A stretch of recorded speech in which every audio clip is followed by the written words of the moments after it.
In today's video, I'm going to show you how to view premium features in Artistly AI. First, log into your Artistly AI account and go to your dashboard. This is where you can access all your main tools and account options in one place. Next, go to the My Purchases tab.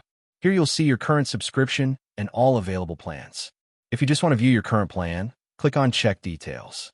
After that, select the Elite plan. Once you click on it, you'll be redirected to a dedicated page that shows everything included in the plan. On this page, you can view all the premium features in detail, including advanced AI tools, editing options, and exclusive creative functions that are not available in lower plans.